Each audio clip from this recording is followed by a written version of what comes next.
الحمد لله وكفى وسلام على عباده الذين اصطفى أما بعد فأعوذ بالله من الشيطان الرجيم بسم الله الرحمن الرحيم إلا الذين تابوا وأصلحوا وبينوا فأولئك أتوب عليهم وأنا التواب الرحيم. د نت پسترګه باندې د تمام دنیا مسلمانانو ته یو وضاحت کول غواړم او اعلان د حق کول هم غواړم. مسلمان وی دی ته چې کله دی په غلط فهمی کې په غلطه لار روان شي او کله هم دی پوه شي چې دا لار غلطه دی او بیا حق تسلیم کې دی ته ویلی شي حق پرست او مسلمان.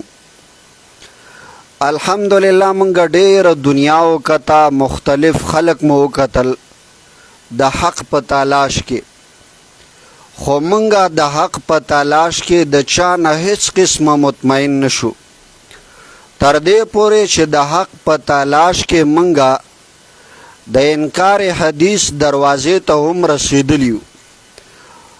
داغه وجوهات برستو ذکر کوم چې ولی ورسیدو. خو ټولو نه اول زه د مخکې تیرې شوې د ماضي زندګۍ د انکار حدیث او د هغو خبرو نه د براءت اعلان کومه چې موږ د کومو خلکو په غلطو عقایدو او نظریاتو کې تایید کړی دی. الحمدلله موږ د دوی نه یو کال کېږي جدا شوي، خو نن د نیټ په سترګه باندې ټوله دنیا ته دا اعلان کو چې خلکو دې خلکو سره نږدې ورنشي او دوی نه جدا شي. او زما د ماضي زندګۍ چې منګه انکار حدیث کې غلط فهمۍ کې مبتلا و، علل اعلان برملا او خالص د الله د یرې نه منګه د تیرو کارونو نه توبه تایب یو او آینده د پاره زمنګ زندگی د سلفیت یعنی د اهل الحدیث د عقیده اعلان کولو والایو. او الحمدلله نن 13 تاریخ شپږمه میاشت 2026 کال دی چې زمنګ اعلان حق دی او ان شاء الله منګه د اهل حدیثو د عقیده نه مطمئن یو او منګ به همیشه د پاره د قرآن او د حدیث لاندې زندگی تیرو. دا خو یو خبره شو چې منګه اعلان د اهل الحدیث سره وکړو. اهل الحدیث څوک دي؟ د قرآن او د احادیثو متبعین دي.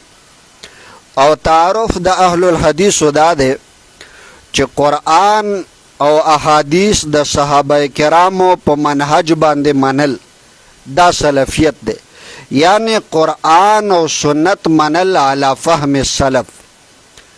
دی تویلی شي تعارف د اهل الحدیث. د دینه بعد منګه د انکار حدیث دی دروازې ته ولی راورسېدو داغي وجوهات ذکر کو. اوله خبره دا ده چې زمونږ اعتماد په بخاری او په مسلم او نورو کتابونو باندې مکمل خو ختم نه و، خو بعضې خبرې داسې وې چې هغې نه موږ انکار کړو. د هغې بنیادي وجه دا وه چې د دغو خلکو په کتابونو کې داسې خبرې وې چې هغه ډېرې خطرناکې وې. لکه مثال پته وه چې د دوی په کتابونو کې دا راځي چې خبر واحد به په قرآن پیش کولی شي. دا خبرې موږ ته اصول الشاشي، نور الانوار، حسامی، مولی یعقوب او مسلم الثبوت داسې ډیرو کتابونو کې موږ ته پړاو کړی شوی او موږ پکې لیدلی دي. د دې بنیادي وجه دغه خود ساخته اصول دي. خو الحمدلله د دې نه بعد موږ د دې خبرو رد کوو چې دا ټول خود ساخته اصولو او دا انکار حدیث طرف ته لاره کولوي. دا یو خبره. دویمه خبره د دوی په کتابونو کې دا وه او منګه وکتل چې خبر واحد څومره هم مضبوط شي خو په عقیده کې نه چلیږي. دا د دغو کتابونو بنیادی وجه ده چې دا خلک بل خوا روان دي. دارنګې دریمه وجه دا وه چې د دوی دغو کتابونو دا خبرې هم لیکلي دي چې اخبار احاد د ظني کېدو د وجې نه، چې اخبار احاد ظني دي او قطعي نه دي. اخبار احاد د قرآن پشان قطعي نه دي، ظني دي. بیا دا خبرې هم د دوی په کتابونو کې وي چې خبر واحد مطلق د کتاب الله نشي مقید کولی. دا اوس خبرې دي، اوس په دې ښه سوچ کوئ. علما حضرات په دې باندې پوهېږي چې خبر واحد ظني دی، عقیده کې مردود دی او عمل کې غیر یقیني دی. دا په ټولې خبرې په دغو کتابونو کې شته. په دې خبرو باندې موږ روانو نتیجه څه حده پورې انکار حدیث ته زمونږ خپله ورسېده. مکمل انکار حدیث مو نه دی کړی، خو څه حده پورې مو انکار کړی. خو الحمدلله زمونږ سترګې الله کولاو کړي تر دې پورې چې د قرآن تفسیره پورې خبره لاړه او د قرآن آیتونو پورې چې د هغې غلط تفسیرونه او د هغې تحریفات شروع شو. الله په دې وخت کې زمونږ سترګې کولاو کړي او مونږ اعلان برات کړو. دارنګې بله خبره د دوی کتابونو کې دا هم شته چې اخبار احاد چې د ابو هریره او د انس بن مالک نه نقل شي نو دې نه عقل او قیاس ښه دی. ګلونو دا ستاسو کتابونه دي. دارنګې پنځمه خبره دا مو په کتابونو کې کتل چې عام د کتاب الله یو حکم راشي نو خبر واحد کې دومره طاقت نشته چې په دې کې تخصیص وکړي، خاص شی ترې نه جوړ کړي.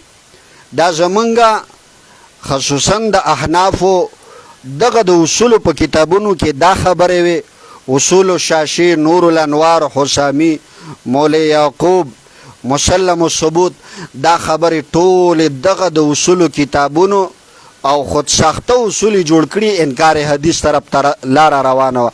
خو الحمدلله چې کله د دوی انکار عروج باندې وختو، الله زمونږ سترګې کولاو کړې چې دلته اصول غلط کې ښودلی شوي دي. الحمدلله یو کال کېږي چې مونږه انکار حدیث چې څومره حده پورې مونږ انکار کړو، ټوټل انکار مو نه و کړی، څومره حده پورې چې بذات خود ما انکار کړو. الحمدلله زه د خپلو غلطیانو اعتراف کوم او زه د الله نه معافي غواړم او زه د خپلو خبرو نه رستو شوی. خو نن علل اعلان د نیټ په سترګه باندې امت ته دا وایم چې ای امت غلط نشي. قرآن او حدیث دا زمونږ د پاره هدایت دی. څنګه چې قرآن قطعی دلیل دی، دارنګې احادیث صحیحه هم د جناب محمد رسول الله صلی الله علیه وسلم دا قطعی ثبوت دی زمونږ د پاره. نو تمام امت مسلمانانو ته دا اعلان کوم چې منګه د حق په تلاش کې مختلف مسالکو قتل، خو هیڅ چا سره حق نو چې من قتل منګه په خپل بصیرت او د خپلې ټوټه پوټه مطالعې په بنیاد باندې دې حد ته راورسېدو چې اهل الحدیث حق پرست خلق دي، د قرآن او د احادیثو منلو والا خلق دي. تمام امت ته دا اعلان کوم چې تمام امت وخت ځان له مه ضایع کوئ، راشه حق طرف ته او حق ته راتلل دا شرم نه دی. او چې چا هم شرم کړی دی، ابو طالب هم دا خبرې کولی چې یاره بیا به دنیا خبرې کوي، ښه حق پیژندلو خو ځای ډېر خطرناک دی. نو تمام دنیا مسلمانانو ته وایم چې خلکو یوازې قرآن حجت نه دی، احادیث هم ورسره حجت دی. پیغمبر علیه الصلاة والسلام فرمایي څوک چې قرآن او حدیث پسې لاړل لن تضلوا ابدا، دا به چرې ګمراه نشي. دا یو څو خبرې وې چې مونږ د انکار حدیث بعضې انکار چې مونږ کړی د دغې خود ساخته اصولو د وجې نه یو طرف ته تلي. او بل ډېر خلک دا اعتراض هم کوي چې حافظ الله خو د دې نه مخکې منکرینو حدیثو سره کلکې وعدې کړې، ولې په شا لاړو؟ دې کې هیڅ شک نشته چې مونږ کلکې وعدې د خلکو سره کړې وې، خو مونږ ورته دا هم ویلو چې مونږ او تاسو به د الله په دین باندې ملګری یو، خو چې مونږ او تاسو دوستی به قائم وي په قرآن او په احادیثو باندې. خو مونږ سره په قرآن او احادیثو باندې خلک ونه درېدو. زه د چا نه یم رستو شوی، ما نه خلک رستو شوي، احادیث یې پریښي دي نو ځکه ما دوی پرېښودل. د هغې نه وروستو یو بل جماعت کې منګه شمولیت اختیار کو. بهرحال د هغوی نوم د احترام د وجې نه نه اخلم، خو په 31 تاریخ باندې چې موږ ته کم کسان راغلي د ضرر رسولو دپاره، نو د دې ضلع پېښور د پخه غلام د علاقې مشرانو سره موږ رابطې وکړې چې داسې خلک راغلي او په غلطه اراده راغلي. نو موږ ورته وی چې دې خلکو باندې اف آی آر کول غواړي. نو مختلفې بانې یې وکړلې، موږ سره هیڅ قسم اف آی آر ته تیار نشو. بیا د هغې نه وروستو ډېر وخت وشو، خو څوک هم زموږ خواته رانغله چې دا زموږ سړی دی، په ده باندې ګزار کول دا په موږ باندې ګزار دی. نو موږ چې آخره کې کمې پارټۍ سره وو، دوی سره هم موږ ښه کلکه وفاداري کړې ولاړو ورسره، خو دوی موږ سره هیڅ قسمه وفاداري نه ده کړې. منګه وفا ور سره کړې ده، نه دوی موږ سره اف آی آر ته تیار شوي دي او نه زما خواته راغلي هیڅ قسمه ویډیو یې نه ده ورکړې چې دا زموږ سړی دی، په ده باندې ګزار کول دا په موږ باندې ګزار دی.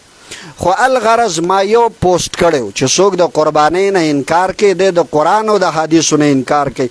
د قرآن او د حدیثو نه منکر کافر دی. ما غیرت د الله د پیغمبر په حدیثو کړی، خو دې خلکو زمونږ هیڅ قسمه ملګرتیا ونه کړه، نه یې د اف آی آر په شکل کې وکړه او نه زمونږ خواته راغلي هیڅ قسمه تایید یې نه دی کړی. موږ وفاداري ورسره کړې، موږ سره خلکو وفاداري نه ده کړې. دا خبرې موږ سره په ثبوت باندې موجودې دي. د دې علاقې مشران په دې خبره باندې د دغې جماعت والا ګواه دي، نوم یې احتراما نه اخلم. د دې نه وروستو الحمدلله موږ سره اهل الحدیث و علماو ښه کلکه ملګرتیا په احادیثو کې وکړه. اهل حدیث یوازې د گفتار غازیان نه دي، ما ولیدل په میدان باندې چې دا د کردار غازیان هم دي. اهل الحدیث و علماو کې شیخ عبدالمنتقم حفظه الله، شیخ محمد نبی حفظه الله، شیخ عبدالله سرتاج حفظه الله، شیخ روح الله توحیدی حفظه الله او مفتی حضرت علی ربانی حفظه الله.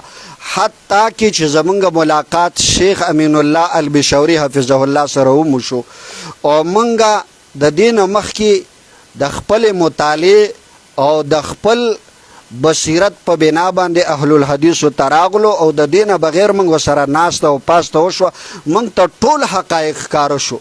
دا د کومو علماو نامې مې چې واغستې، د دې ټولو زه شکریا ادا کوم چې اهل الحدیثو علماو تر شیخ امین الله البشوري حفظه الله پورې موږ ته کلکه یقین دهاني راکړه چې موږ ستا ورونه یو، ستا رشته دار یو، هر مشکل کې به موږ تا سره ولاړ یو او تا د الله د پیغمبر په احادیثو باندې غیرت کړی دی، نو انشاءالله موږ به هم په احادیثو غیرت کو.